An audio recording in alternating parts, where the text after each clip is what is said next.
Suara gelang emas cring-cring Bu Hajah Ranti adalah teror bagi warga Gang Kauman. Tanda sang juragan datang memamerkan Pajero di jalan sempit. Demi gengsi, dia tega menumpahkan nasi bekal sari ke lantai marmer, menghina harga diri buruh kecil di depan tamu. Namun, kesombongan di atas bahan kimia oplosan itu rapuh. Saat kemeja pejabat luntur, satu buku catatan lusuh cukup untuk meruntuhkan istana emasnya dalam semalam. Jangan lupa tekan tombol subscribe, like, dan tulis di kolom komentar kalian menyimak cerita ini dari kota mana. Semuanya bermula dari suara klakson mobil mewah yang memecah ketenangan sore itu. Suara klakson mobil Pajero putih itu memecah ketenangan sore di Gang Kauman yang sempit. Terdengar tidak sabaran dan arogan. Bodi mobil yang bongsor dan lebar memaksa para pejalan kaki menempelkan punggung mereka rapat-rapat ke tembok pagar tetangga yang kusam dan berlumut. Seorang ibu yang sedang menyuapi anaknya di pinggir jalan bahkan harus buru-buru mengangkat kursi plastiknya agar tidak tersenggol bumper mobil yang mengkilap itu. Supirnya sama sekali tidak peduli kalau spion mahalnya nyaris menyerempet jemuran pakaian dalam warga yang melambai-lambai tertiup angin. Baginya yang terpenting, mobil itu bisa parkir tepat, lurus, dan gagah di depan rumah tingkat 2 bercat emas dengan pilar-pilar tinggi bergaya Eropa yang tampak aneh di tengah kampung padat penduduk. Ini adalah tontonan rutin warga setiap sore. Sebuah ritual pamer kekuasaan saat Bu Hajah Ranti pulang dari bank untuk menyetor uang atau sekedar kembali dari arisan sosialita kota. Tidak ada satupun warga yang berani melayangkan protes, apalagi menegur. Mulut mereka terkunci rapat karena separuh nyawa ekonomi warga gang ini menggantungkan nasib di dapur produksi batik milik wanita itu. Melawan Bu Ranti sama saja dengan menutup periuk nasi sendiri. Dan di masa sulit seperti ini, harga diri seringkali kalah oleh rasa lapar. Pintu mobil terbuka dan Bu Ranti turun dengan langkah kaki yang sengaja dihentak-hentakan ke aspal, seolah ingin memastikan bumi tahu siapa yang memijaknya. Suara gelang emas keroncong yang berderet memenuhi separuh lengan bawahnya beradu nyaring, menciptakan bunyi cering-cering yang khas. Bunyi itu sudah sangat dihafal oleh telinga para buruh dan tetangga sebagai sinyal bahaya, tanda bahwa sang ratu Gang Senggol sudah kembali ke singgasananya. Wangi parfum melati yang menyengat langsung menyebar, mengalahkan bau malam panas, asap knalpot dan aroma obat pewarna tekstil yang menguar asam dari ruang belakang pabrik. Dia tidak langsung masuk ke dalam kesejukan rumahnya. Sebaliknya, Bu Ranti berdiri berkacak pinggang di teras marmernya yang licin, membenarkan letak kacamata hitamnya yang kebesaran. Matanya memandang sinis ke arah gudang produksi di samping rumah, seakan sedang mengawasi budak-budaknya bekerja. Dia menikmati momen itu, momen di mana dia merasa paling tinggi di antara atap-atap seng tetangga yang berkarat. Di dalam ruang pamer yang dingin menggigit karena AC sentral yang diputar maksimal, Sari sedang duduk gelisah di pojok ruangan. Dia memilih kursi paling sudut, dekat tumpukan kain BS, atau barang sisa produksi yang cacat. Merasa dirinya tidak pantas duduk di sofa tamu yang empuk. Tangannya yang kasar karena sering terkena air cucian, meremas ujung baju batiknya yang sudah pudar warnanya.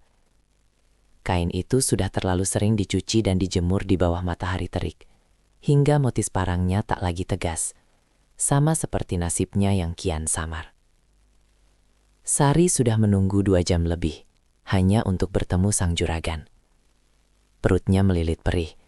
Belum diisi nasi barang sesuap pun sejak pagi tadi, karena beras di kontrakan sudah habis. Namun, rasa lapar itu kalah oleh rasa takut yang mencekam. Dia butuh uang itu hari ini juga, detik ini juga. Pihak sekolah adiknya sudah memberi ultimatum terakhir lewat pesan singkat yang menusuk hati. Kalau tunggakan tidak lunas sore ini, kartu ujian tidak akan dicetak. Sari tidak bisa membayangkan wajah kecewa adiknya jika gagal ikut ujian hanya karena kakaknya tidak becus cari uang. Pintu kaca tebal showroom itu didorong kasar dari luar, membuat lonceng kecil di atasnya berdenting kaget, memecah keheningan ruangan. Bu Ranti masuk dengan gaya diva, diikuti 2 asisten rumah tangga yang tergopoh-gopoh membawakan tas-tas belanjaan bermarek dari mall besar di Semarang. Paperback warna-warni itu tampak kontras dengan wajah lelah para asistennya. Bu Ranti tidak menoleh sedikit pun ke arah Sari. Baginya, perempuan muda yang duduk memojok itu tak lebih berharga dari patung manekin rusak yang lupa dibuang ke tempat sampah. Taruh kue-kue itu di piring kristal, jangan yang kaca biasa. Nanti Pak Kadis mau datang. Perintah Bu Ranti dengan suara melengking. Dia langsung sibuk memerintah karyawannya untuk menata kue-kue mahal di meja tamu. Sebentar lagi akan ada acara syukuran kecil-kecilan, atau lebih tepatnya pameran kesuksesan terselubung, untuk merayakan omset bulanannya yang tembus target. Sari memberanikan diri berdiri. Lututnya terasa goyah dan sedikit gemetar. Rasa lapar dan takut bercampur menjadi satu adonan pahit yang menyesakkan dada. Dia melangkah pelan, hati-hati agar sandalnya tidak berbunyi di lantai mewah itu, mendekati meja kaca besar tempat Bu Ranti mulai duduk. Sang juragan sedang menghitung ulang tumpukan uang tunai hasil setoran hari ini. Gepokan uang merah dan biru yang diikat karet gelang tampak begitu menggoda, namun jauh dari jangkauan. Suara gemerincing gelang emas itu terdengar lagi, lebih nyaring dan mengintimidasi, saat Bu Ranti mengangkat tangan untuk merapikan kerudung sutranya yang mahal di depan cermin kecil. Sari menelan ludah yang terasa gering, mencoba menyusun kalimat yang paling sopan, paling halus, agar tidak menyinggung perasaan majikannya yang terkenal memiliki sumbu emosi sangat pendek itu. "Permisi, maaf mengganggu Bu Hajah." Suara Sari terdengar parau dan kecil, nyaris tenggelam oleh suara dengungan mesin pendingin ruangan yang menderu halus. Bu Ranti tidak menjawab. Dia seolah tuli mendadak. Dengan santai, dia malah membalikkan badan, memunggungi Sari, dan berteriak memanggil salah satu pelayan toko untuk mengambilkan air es jeruk, minta yang gulanya sedikit. Sari menunggu lagi dengan sabar, menundukkan kepala. Matanya menatap nanar pada lembaran uang yang berserakan di meja. Satu lembar saja dari tumpukan itu sudah cukup untuk menyelamatkan masa depan adiknya. Tapi bagi Bu Ranti, itu mungkin hanya uang receh untuk parkir. Akhirnya, setelah puas membiarkan Sari berdiri seperti patung, Bu Ranti menoleh. Tatapannya malas, matanya menyapu penampilan Sari dari ujung kaki yang bersandal jepit dekil sampai ke wajah yang pucat pasi tanpa riasan. Tidak ada senyum ramah, hanya guratan alis yang meninggi seolah bertanya, kenapa makhluk rendahan ini berani mengganggu waktu istirahatnya yang berharga. "Mau apa lagi kamu, Sar? Bukannya jatah kerjamu sudah selesai jam 2 tadi?" Tanya Bu Ranti ketus sambil mengibaskan tangan di depan hidung, membuat gerakan seolah-olah Sari membawa bau keringat atau bau selokan yang mengganggu penciuman mahalnya. Sari meremas jemarinya makin kuat, kukunya menancap ke telapak tangan. Keringat dingin mulai mengalir di punggungnya, membasahi bajunya yang sudah lusuh. "Maaf Bu, saya mau minta tolong. Upah borongan tulis saya minggu kemarin belum cair. Adik saya besok ujian Bu. Pihak sekolah bilang kalau tidak bayar tunggakan hari ini, kartunya tidak bisa diambil. Kasihan adik saya Bu, dia sudah belajar mati-matian." Sari menjelaskan dengan suara bergetar namun jelas. Dia menaruh seluruh harapannya pada sisa hati nurani Bu Ranti, berharap sedikit belas kasihan, atau setidaknya haknya diberikan tepat waktu. "Bukankah uang di meja itu sangat banyak?" Bu Ranti tertawa kecil. Itu bukan tawa jenaka, melainkan tawa yang tidak sampai ke mata, tawa yang meremehkan dan menusuk ulu hati. Dia mengambil selembar tisu wajah, mengelap tangannya yang sebenarnya bersih dan wangi, lalu membuang tisu itu begitu saja ke keranjang sampah di dekat kaki Sari. Di luar kaca, beberapa tamu undangan syukuran mulai berdatangan. Mobil-mobil bagus mulai parkir, tapi Bu Ranti belum selesai bermain dengan mangsanya. "Kamu itu ya, Sar, mentalnya memang mental pengemis. Datang cuma kalau butuh duit. Giliran kerjaan banyak, kamu malah sering izin sakit. Alasan pusing lah, anak sakit lah," tuduh Bu Ranti tanpa dasar. Padahal, Sari adalah buruh paling rajin yang tidak pernah absen sekalipun bulan ini, bahkan sering lembur tanpa hitungan jelas. Suara Bu Ranti sengaja dikeraskan, volumenya dinaikkan beberapa tingkat, agar para tamu yang mulai masuk bisa mendengar. Dia ingin membangun narasi betapa susahnya dan sabarnya menjadi juragan yang harus menghadapi buruh malas dan tidak tahu diri seperti Sari. Sari terkejut mendengar tuduhan itu. Dia mencoba membela diri. "Tapi Bu, catatan saya lengkap di buku mandor Pak Yanto. Saya masuk terus, bahkan minggu kemarin saya lembur nulis motif sampai malam." Namun, pembelaan itu adalah kesalahan fatal. Bu Ranti semakin naik pitam karena merasa dibantah oleh bawahannya di depan orang banyak. Wajahnya memerah padam di balik bedak tebalnya. Dia berdiri mendadak, membuat kursi kerjanya terdorong ke belakang dengan kasar. Tangannya menunjuk-nunjuk wajah Sari, jari telunjuknya yang memakai cincin berlian besar hampir menyentuh hidung Sari, membuat gelang-gelangnya beradu ribut seperti alarm tanda bahaya. Heh, berani kamu jawab saya, dasar tidak tahu diuntung. Sudah dikasih kerjaan malah ngelunjak, bentak Bu Ranti. Napasnya memburu, tiba-tiba matanya yang tajam tertuju pada tas kresek hitam lusuh yang didekap erat Sari di dada. Tas itu berisi bekal makan siang Sari yang belum sempat dimakan karena dilarang istirahat tadi, serta sisa kain perca kecil-kecil yang diizinkan Pak Yanto untuk dibawa pulang buat latihan menjahit di rumah. Tanpa peringatan, secepat kilat, tangan Bu Ranti menyambar tas kresek itu dengan kasar. Apa ini? Kamu pasti mau nyolong kain sampel saya kan? Ngaku kamu, dasar maling. Bukan Bu, demi Allah bukan. Sari berteriak panik, mencoba menahan tasnya. Tapi tenaga Sari yang lemas karena lapar kalah kuat. Bu Ranti berhasil merebut tas itu, membaliknya dengan gerakan dramatis, dan menumpahkan seluruh isinya ke lantai marmer putih yang mengkilap itu. Brak! Piar!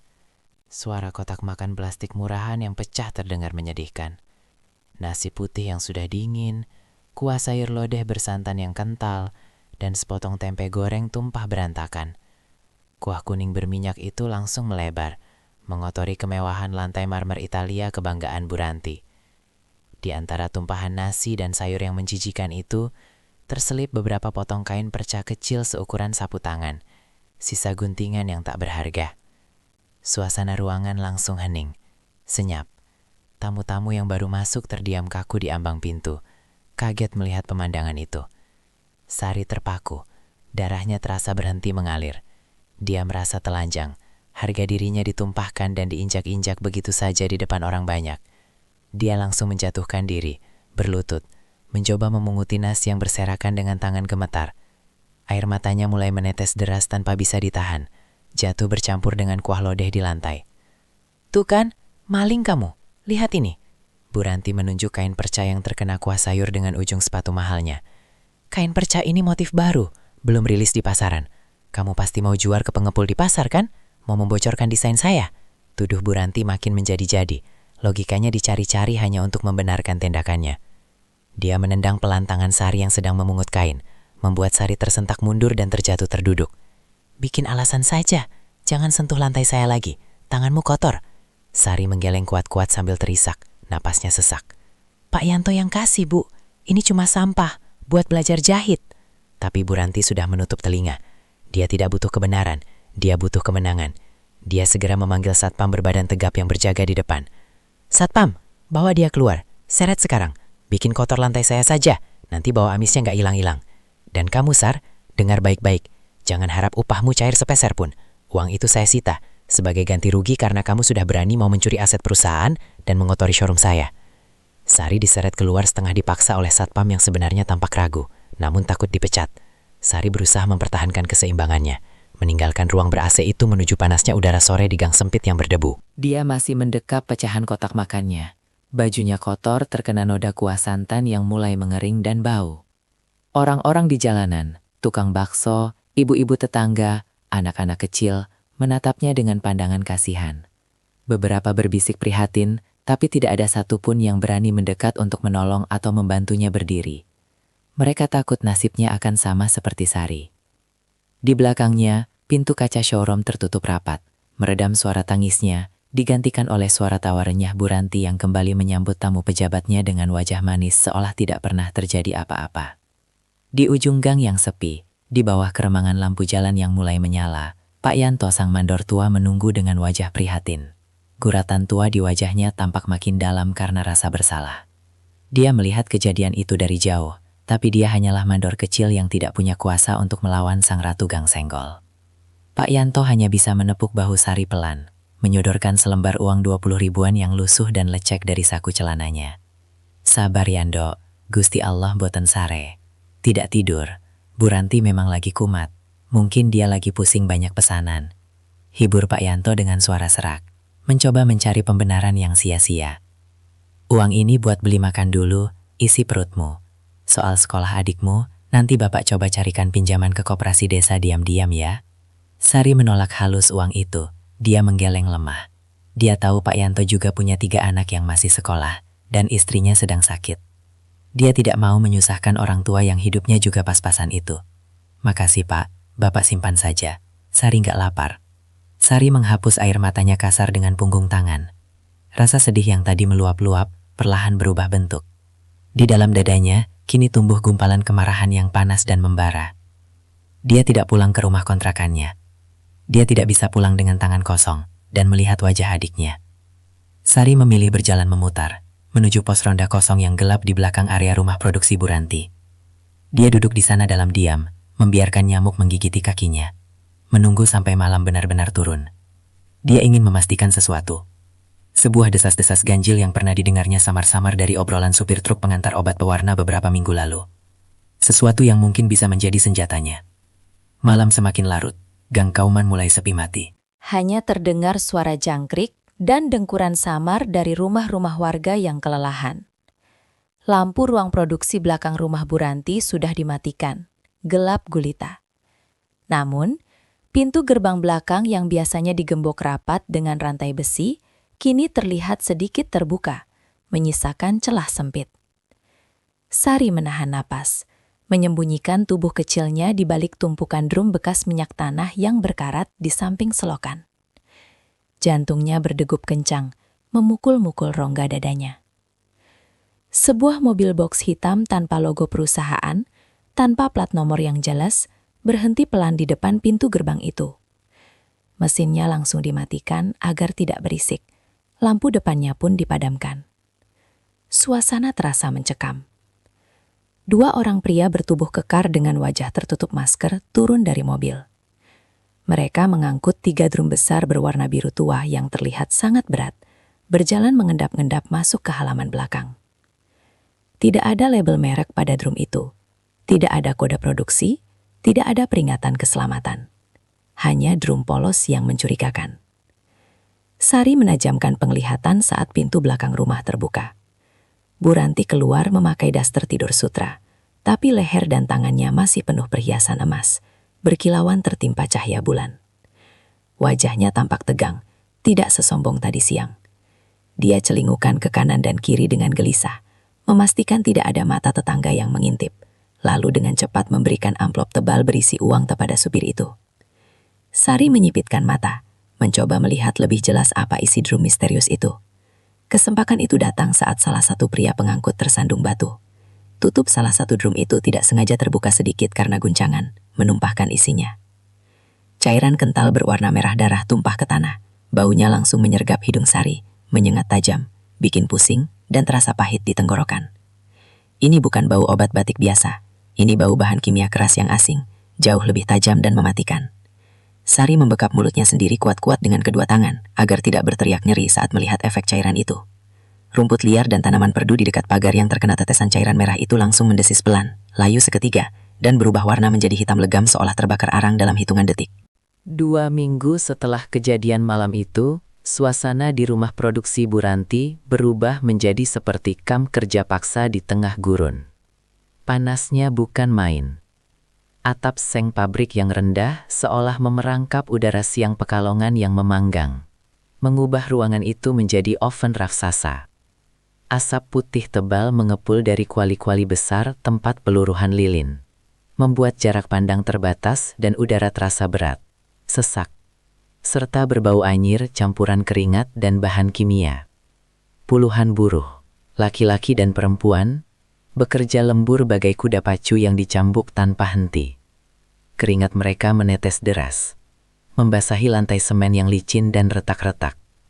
Tidak ada jam istirahat siang ini. Bahkan sekadar 5 menit untuk meluruskan pinggang yang encok atau meneguk air putih dari galon yang sudah kosong sejak pagi. Bu Ranti baru saja memenangkan tender besar penadaan seragam batik untuk dinas provinsi. Sebuah proyek prestisius yang nilainya konon bisa dipakai untuk membeli sawah 1 hektar di pinggiran kota. Bagi Bu Ranti, ini bukan sekadar uang, tapi tiket masuk ke lingkaran elit pejabat. Bu Ranti mondar-mandir di antara lorong kantungan kain setengah jadi yang sempit. Dia memakai daster batik sutra yang mahal, tapi wajahnya garang. Tangannya memegang kipas cendana lipat yang dikibas-kibaskan dengan heboh ke lehernya yang berlipat. Suara cering-cering gelangnya beradu setiap kali dia bergerak, bersahut-sahutan dengan suara mesin jahit yang menderu kasar, menciptakan irama teror bagi siapa saja yang mendengarnya. Matanya yang tajam melotot, mencari kesalahan sekecil apapun. Dia berteriak-teriak menyuruh percepatan, seolah buruh-buruhnya adalah mesin yang punya tombol turbo. Ayo cepat, gerakannya jangan lelet kayak siput. Truk ekspedisi datang jam 4 sore, kurang 2 jam lagi. Kalau target 1000 potong ini belum masuk kardus, jangan harap kalian pulang. Gaji kalian saya potong separuh buat bayar denda keterlambatan.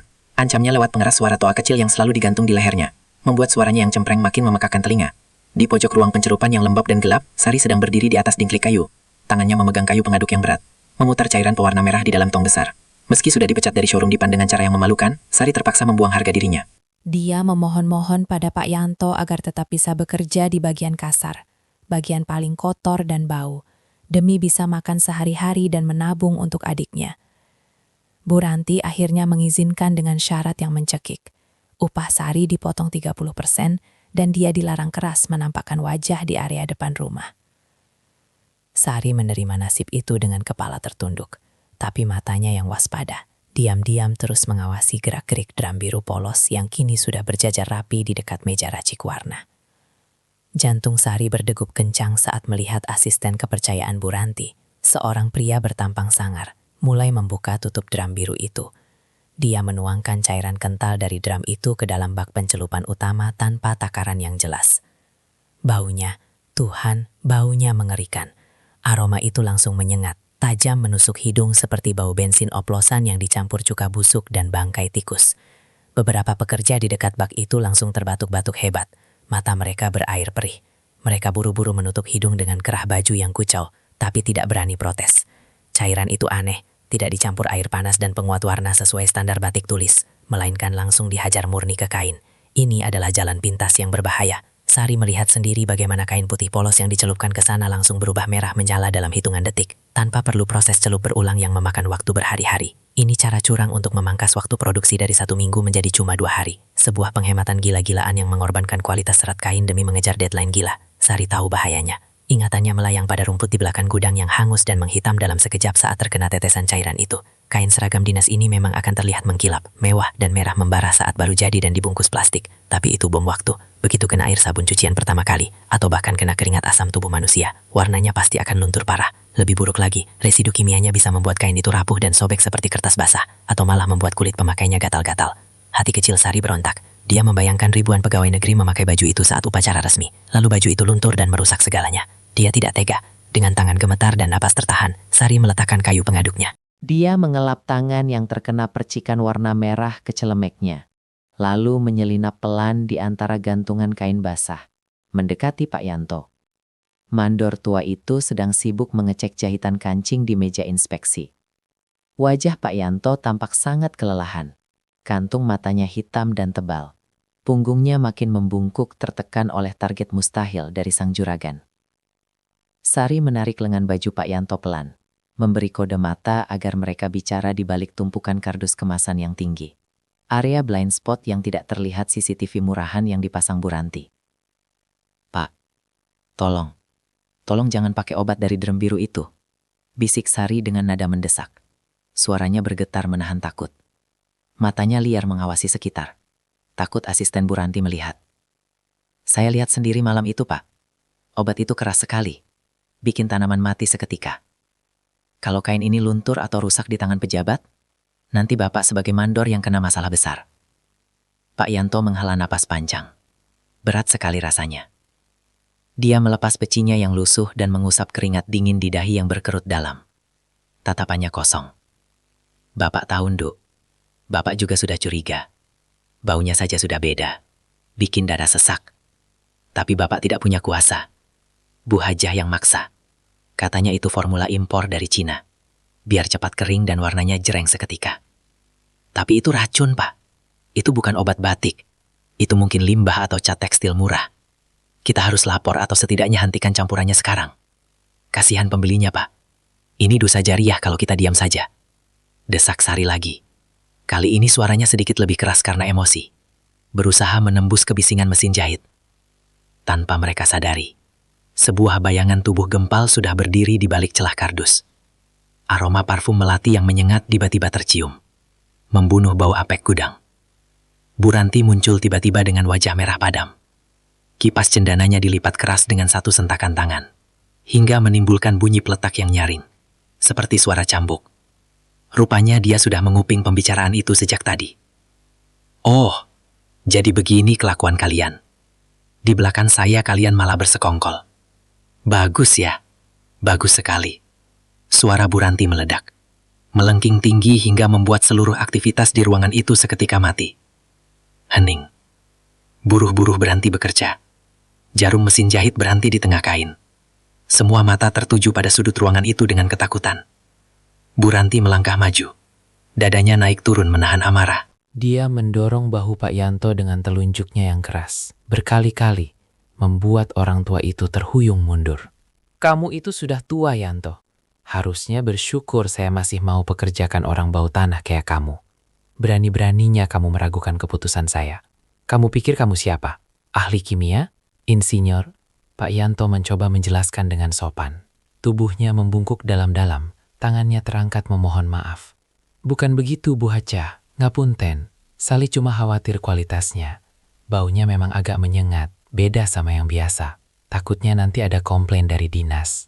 Diam, potong Bu Ranti kasar. Ludahnya muncrat saking emosinya. Kamu lebih percaya omongan anak ingusan ini daripada perintah saya. Saya yang gaji kamu. Saya yang kasih makan keluargamu. Kalau kamu tidak mau ikut aturan main saya, silahkan angkat kaki sekarang juga. Saya tidak butuh mandor yang sok pintar, sok suci, dan pembangkang. Sari terkesiap. Dia tidak tega melihat Pak Yanto diperlakukan seperti itu. Dia maju selangkah, memberanikan diri membela. Ini salah saya, Bu. Saya yang mulai. Pak Yanto nggak salah. Jangan pecat Pak Yanto, Bu. Kasian. Bu Ranti menatap Sari dengan tatapan jijik yang luar biasa. Seolah melihat kotoran di sepatunya. Dia tidak menjawab Sari, tapi kembali menatap tajam ke Pak Yanto. Keputusan saya bulat. Yanto, kemasi barangmu sekarang, detik ini juga. Dan ingat, pesangonmu saya tahan. Itu buat jaminan kalau ada kain yang hilang atau rusak gara-gara kecerobohanmu selama ini. Pergi kamu dari sini, sebelum saya panggil satpam buat seret kamu keluar kayak sampah. Pak Yanto terdiam. Tubuh hintanya gemetar hebat menahan malu dan sedih yang tak terberi. Dipecat di depan puluhan anak buah yang sudah dipimpinnya puluhan tahun adalah pembunuhan karakter yang keji. Dia menatap Sari sekilas dengan senyum getir dan mata berkaca-kaca. Lalu mengangguk pelan pada Bu Ranti tanpa melawan sedikit pun. Mandor yang sudah mengabdi 20 tahun itu mengambil tas kreseknya, lalu berjalan kontai keluar dari pabrik dengan langkah seret. Diiringi tatapan nanar para buruh yang tidak berani bersuara, hanya bisa menunduk takut. Sari ingin mengejar, ingin berteriak, tapi tatapan mengancam Bu Ranti memaksanya terpaku di tempat. Sari meremas tangannya kuat-kuat hingga buku jarinya memutih. Dendam di dadanya kini bukan lagi bara api kecil, tapi sudah menjadi kobaran besar yang siap membakar segalanya. Dia bersumpah, ketidakadilan ini harus dibayar lunas.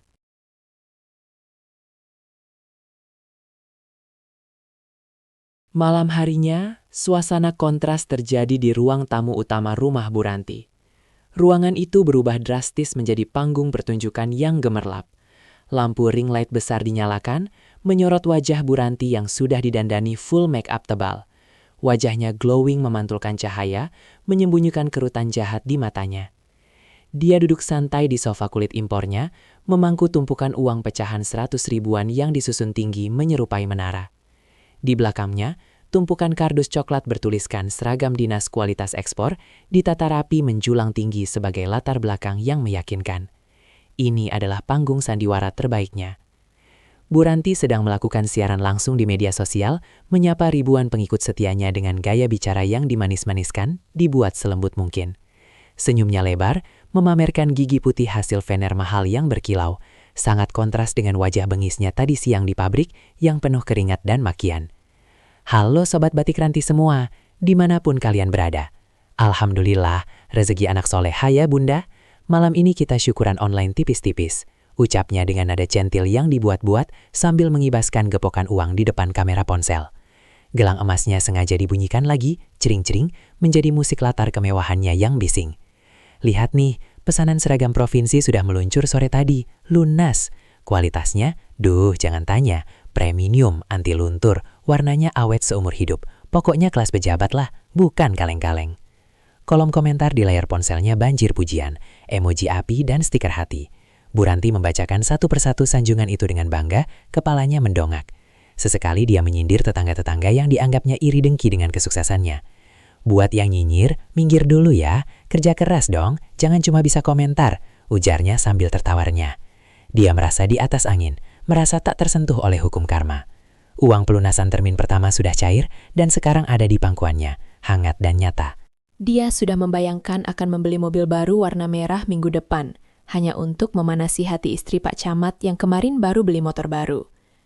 Sari, yang sedang mengepel lantai teras luar sebagai tugas tambahan hukuman karena insiden siang tadi, bisa mendengar suara Bu Ranti dari balik jendela kaca besar. Hatinya perih, seperti disayat sembilu, melihat kemunafikan yang dipertontonkan itu. Dia tahu bom waktu sedang berdetak di dalam serat kain-kain itu. Kain yang diproduksi dengan keringat darah dan bahan kimia berbahaya. Tapi dia tidak tahu kapan ledakan itu akan terjadi. Dia hanya bisa berdoa dalam hati sambil memeras kain pel yang kotor. Semoga keadilan punya jalannya sendiri yang tidak terduga. Di tengah euforia pamer kekayaan dan tawa palsu itu, tiba-tiba ponsel pribadi Bu Ranti yang tergeletak di meja marmer berdering nyaring. Bukan nada dering lagu dangdut biasa, melainkan nada dering sirene yang khusus disetel untuk kontak VIP penting. Layar ponsel itu menyala terang, berkedip-kedip menampilkan nama penelepon, Ajudan Gubernur. Bu Ranti terlonjak kaget, matanya berbinar girang. Jantungnya berdebar bukan karena takut, tapi karena antusias. Dia pikir ini pasti ucapan selamat pribadi, apresiasi, atau yang lebih dia harapkan, pesanan tambahan untuk dinas lain. Dengan semangat berapi-api, dia memberi isyarat tangan pada asistennya untuk mendekatkan kamera live, ingin memamerkan koneksi tingkat tingginya pada ribuan penonton. Sebentar ya Sobat Batik, ibu pejabat mau angkat telepon dari orang penting dulu, biar kalian tahu kalau Ratu Batik itu koneksinya bukan main-main, ujarnya dengan nada sombong yang melambung tinggi. Jarinya yang penuh cincin menekan tombol loudspeaker agar semua orang bisa dengar betapa akrabnya dia dengan kekuasaan. Halo, selamat malam Mas Ajudan. Pripun Mas, bagaimana? Kainnya sudah sampai dengan selamat kan? Pasti Bapak Gubernur suka sekali dengan warnanya yang cerah. Hening sedetik. Namun suara yang keluar dari ponsel itu bukan pujian, bukan ucapan terima kasih. Suara itu berat, dingin, bergetar, dan penuh amarah yang tertahan di ujung tenggorokan. Suara itu memotong kalimat manis Bu Ranti tanpa ampun, seperti pedang yang menebas leher. Volume suara ajudan itu begitu keras, berteriak, hingga terdengar jelas menggema di seluruh ruang tamu, bahkan tertangkap jelas oleh mikrofon live streaming. Bu Ranti! Saya tidak butuh basa-basi busuk Anda, bentak suara di seberang sana. Senyum di wajah Bu Ranti luntur seketika, meleleh seperti lilin panas. Wajahnya yang glowing berubah pucat pasi, seperti mayat. Anda ini jualan kain atau jualan sampah racun?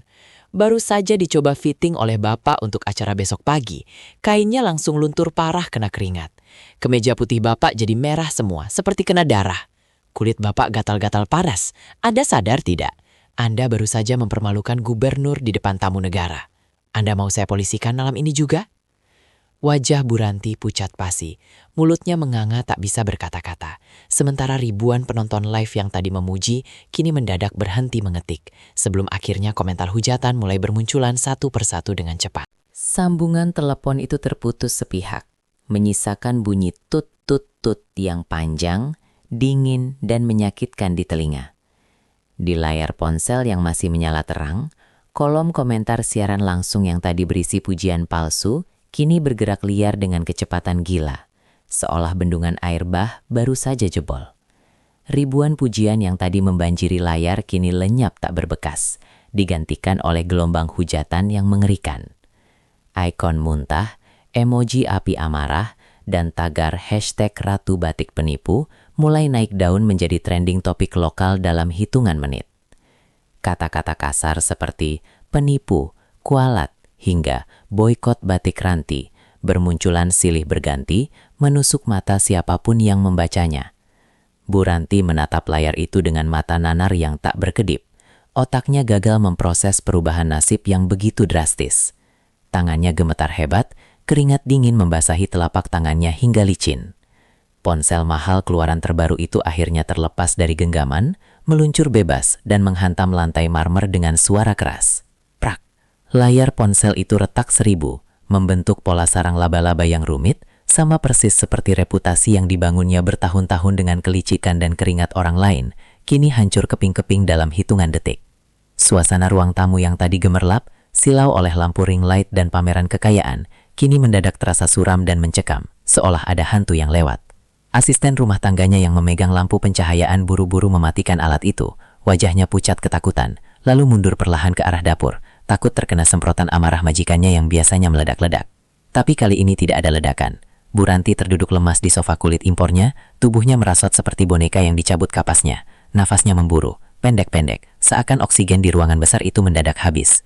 Keringat dingin sebesar biji jagung mulai melunturkan bedak tebal di dahinya, membuat wajahnya tampak luntur dan mengerikan. Tidak ada lagi tawarannya yang dibuat-buat, tidak ada lagi pamer gigi putih vinir yang berkilau, hanya ada keheningan yang menyiksa, diselingi suara detak jam dinding antik berbandul emas yang berbunyi, tik-tok, terasa seperti sedang menghitung mundur sisa waktu kebebasannya. Malam itu berlalu dengan siksaan batin yang panjang dan menyakitkan. Bu Ranti tidak bisa tidur sekejap pun. Matanya terus menatap langit-langit kamar yang dihiasi lampu kristal, namun pikirannya melayang pada bayangan penjara yang gelap. Dia mondar-mandir di kamar tidurnya yang luas, mencoba menelepon sana-sini menggunakan ponsel lamanya.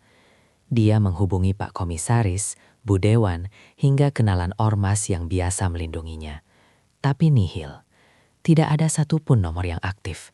Panggilan dialihkan, pesan tak terkirim, atau sekedar nada sibuk yang panjang. Teman-teman sosialitanya yang kemarin masih memuji tas barunya mendadak bisu dan tuli. Seolah-olah mereka mencium bau bangkai dari nasib Buranti dan memilih menjauh secepat mungkin sebelum tertular sial. Dia sendirian, benar-benar sendirian di istana emasnya. Pagi harinya, langit Pekalongan mendung gelap. Awan hitam menggantung rendah, seolah ikut berduka atau mungkin sedang mengejek nasib sang juragan.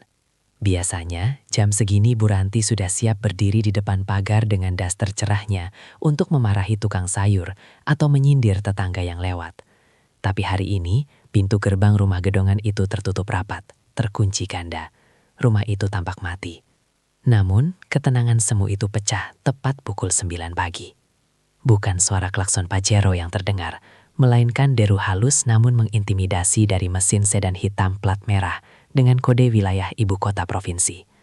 Mobil itu berhenti tepat di depan pagar, dikawal satu mobil patroli polisi pariwisata dengan lampu rotator yang menyala tanpa sirine. Kehadiran mereka terasa berat dan resmi. Warga Gang Kauman yang biasanya sibuk mencanting batik di teras, kini meletakkan canting mereka. Mereka berkerumun di ujung-ujung gang, mengintip dari balik tiang listrik. Mereka berbisik-bisik, menunjuk-nunjuk.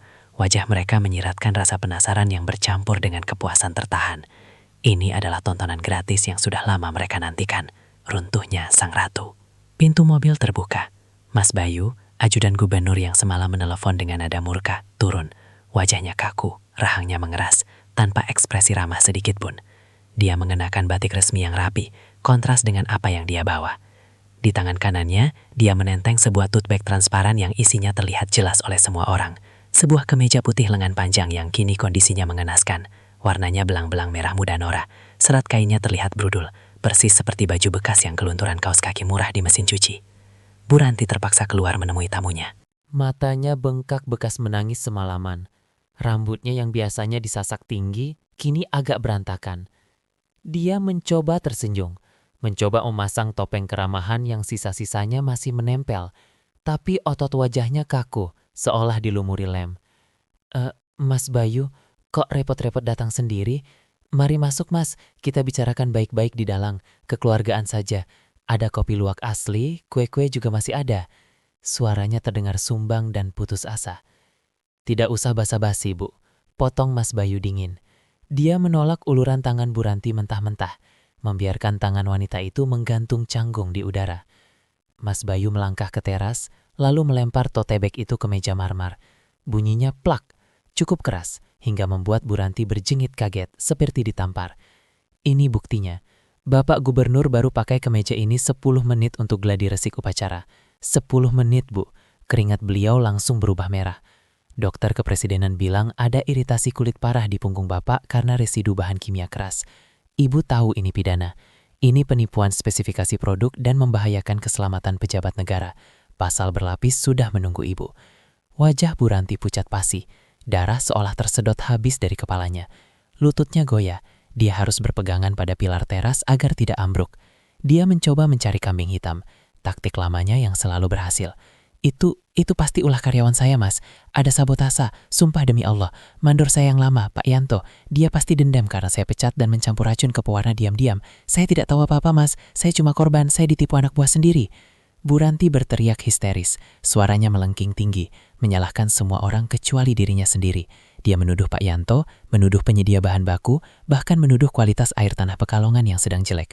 Racauannya terdengar sampai ke jalanan, membuat warga yang menonton menggeleng-gelengkan kepala.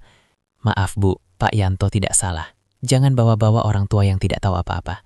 Sebuah suara lembut namun tegas memotong racauan Buranti. Dari arah samping rumah, dari pintu akses pelayan yang sempit, Sari muncul. Dia masih mengenakan baju kerja yang lusuh dan sandal jepit tipis. Tapi postur tubuhnya tegak menantang. Wajahnya tenang, tidak ada ketakutan. seolah dia dilindungi perisai kebenaran yang tak kasat mata. Di tangannya, Sari mendekap dua benda yang akan menjadi paku terakhir di peti mati karya Bu Ranti. Sebuah buku tebal bersampul kulit imitasi warna hitam yang ujung-ujungnya sudah keriting, dan sebuah botol kecil bekas air mineral berisi cairan merah pekat yang kental seperti darah. Bu Ranti melotot, bola matanya nyaris keluar melihat mantan karyawannya itu. "Heh, ngapain kamu di sini? Masuk kandang. Siapa suruh kamu keluar?" Dasar pembantu tidak tahu diri. Sari tidak gentar sedikit pun. Dia berjalan melewati Bu Ranti seolah wanita itu hanyalah angin lalu dan meletakkan barang-barang itu di depan Mas Bayu. "Mas Ajudan, ini buku catatan barang masuk yang asli. Ini kotak hitam perusahaan ini. 2 minggu lalu, Bu Ranti menyuruh saya membakarnya di halaman belakang, tapi saya simpan dan saya sembunyikan di bawah kasur. Di halaman 45, ada catatan tulisan tangan Bu Ranti sendiri tentang pembelian 3 drum pewarna tekstil non-standar dari distributor ilegal di pasar gelap. Harganya tertulis jelas, 1/10 dari harga pewarna Jerman yang ada di kontrak resmi." Mas Bayu membuka buku itu. Matanya menyisir baris-baris tulisan tangan yang rapi. Alisnya berkerut dalam saat menemukan bukti yang dimaksud. Tanggal, jam penerimaan, jenis barang dan paraf penerima, semuanya cocok dan tak terbantahkan. Sari kemudian mengangkat botol kecil itu tinggi-tinggi agar polisi bisa melihat.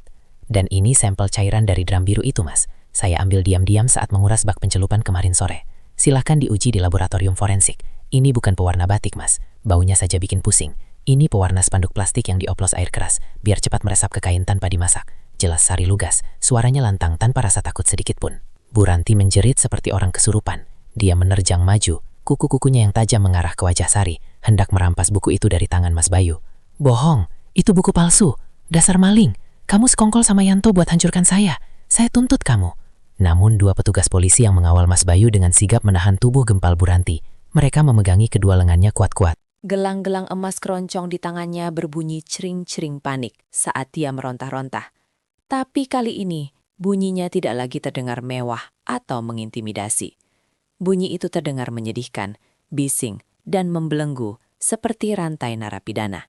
"Cukup, Bu. Hentikan sandiwara ini." Suara Mas Bayu terdengar final, menutup segala celah pembelaan. Wibawanya meruntuhkan sisa-sisa arogansi Bu Ranti. Bukti fisik kain rusak ada, saksi mata ada, catatan administrasi ada, sampel kimia ada. Kontrak dibatalkan sepihak karena wan prestasi berat. Mas Bayu menatap tajam mata Bu Ranti. "Ibu wajib mengembalikan uang muka 100% yang sudah Ibu terima, ditambah denda 2 kali lipat sesuai klausul kontrak poin 8. Totalnya 3,5 miliar rupiah. Wajib disetor tunai dalam waktu 3 kali 24 jam. Kalau tidak, seluruh aset Ibu, rumah ini, mobil, tanah, akan kami sita paksa, dan kasus pidananya akan lanjut ke meja hijau dengan ancaman 5 tahun penjara." Bu Ranti terduduk lemas di lantai terasnya yang dingin dan basah oleh tempias hujan. Kakinya seperti jeli, tak bertulang. Denda 2 kali lipat, 3,5 miliar. Itu artinya dia harus menjual mobil Pajero kebanggaannya, rumah gedongan ini, tanah warisan, dan seluruh perhiasan emas yang menempel di tubuhnya. Habis, ludes. Dia akan kembali ke titik nol, atau bahkan minus. Dia menatap sekeliling dengan pandangan kosong, mencari simpati. Namun tetangga-tetangga yang menonton dari pagar kini tidak lagi menunduk takut. Mereka menatapnya dengan pandangan datar, dingin, tanpa rasa kasihan. Karma telah datang menagih hutang, lengkap dengan bunganya. Sari memandang mantan majikannya itu sekilas. Tidak ada rasa puas yang berlebihan atau niat untuk mengejek. Hanya ada rasa lega yang luar biasa, seolah batu gunung yang selama ini menindih dadanya baru saja diangkat. Dia berbalik badan, mengangguk hormat pada Mas Bayu, yang memberikan isyarat terima kasih dengan senyum tipis. Di depan gerbang rumah mewah yang kini terasa sempit dan menyesakan seperti penjara itu, sebuah motor ojek online sudah menunggu dengan mesin menyala. Pak Yanto duduk di boncengan belakang motor lain di sebelahnya. Wajah tua itu berseri-seri. Dia tersenyum lebar sambil melambaikan sebuah amplop coklat tebal, pesangon dan gaji para buruh yang akhirnya dibayarkan paksa oleh Mas Bayu, menggunakan uang tunai yang disita sementara dari berangkas Bu Ranti sebagai barang bukti awal. Sari naik ke atas motor, menyampirkan tas lempangnya dengan ringan. Di dalam tas itu, terselip lembaran ijazah adiknya yang baru saja ditebus tadi pagi, menggunakan uang pinjaman koperasi yang diusahakan Pak Yanto. Masalah selesai, utang lunas, harga diri kembali. Langit Pekalongan masih mendung dan gerimis masih turun. Tapi bagi Sari, udaranya terasa sangat segar, bersih, dan ringan untuk dihirup. Motor itu melaju pelan meninggalkan gang sempit itu, membelah genangan air hujan yang keruh. Di belakang mereka, suara tangisan Bu Ranti yang meraung-raung memanggil nama suaminya yang entah di mana, perlahan-lahan menghilang, ditelan oleh suara hujan yang turun makin deras, mencuci bersih dosa-dosa dan kesombongan yang pernah merajai Gang Kauman.